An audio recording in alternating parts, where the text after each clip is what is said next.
Hey guys, no said, Mick Simmons, back with another video. Today we got a video from the great Mr. Jay Shetty. What's up, Jay? Yeah, I really like Jay Shetty. Today he's talking about a problem that a lot of couples run into, and we're going to break it down. Let's Here we go. do it. Only do one thing with our partners, and it's watching TV. And that is the lowest form of intimacy that you could possibly ask for with any human being.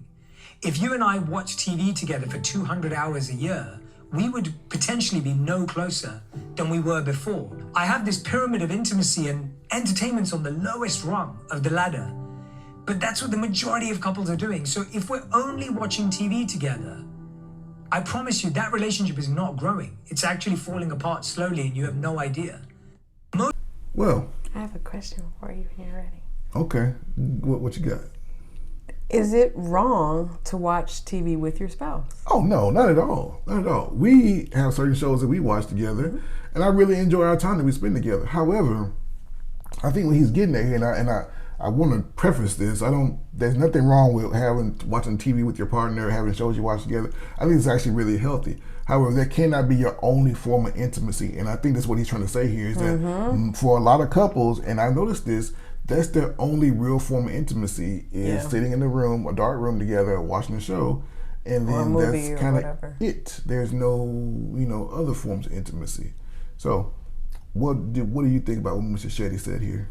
I agree, because remember, my old psychology professor taught me the book that we read. Communication is the relationship. So if the only form of intimacy you have is, okay, we're spending quality time together, let's watch our show. You're not having any meaningful discussions. You're not finding out what's going on in the life of your partner. You're not sharing your dreams or your aspirations. You're not talking about retirement or where you want to go on vacation. You're in the same room, but you're not connected. You're not really connecting or talking. Then there is a problem. And there is a slow drift that happens when this is all you do.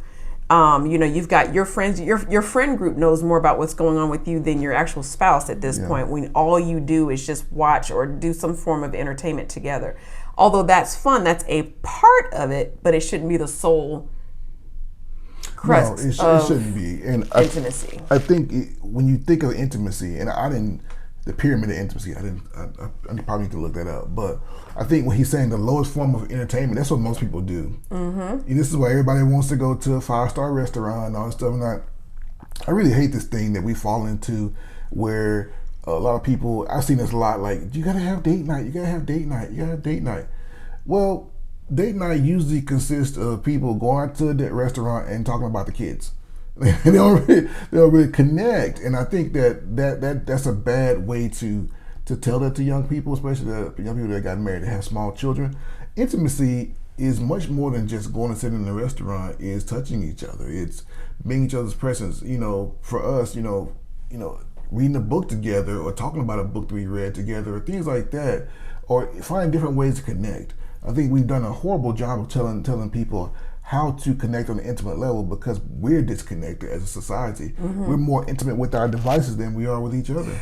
That's so true. Yeah. To your point, I think the reason couples struggle with let's do a date night. We're gonna go out to dinner and we're gonna do our little date night. And I think it is important that you have regular date nights. I think it's very important that you have that regular dating time. That's not what we're not saying don't do it. You need to do that as a couple, away from the kids, especially if you're parents. So regular date nights, that's a great thing. That's something you should keep up and continue doing.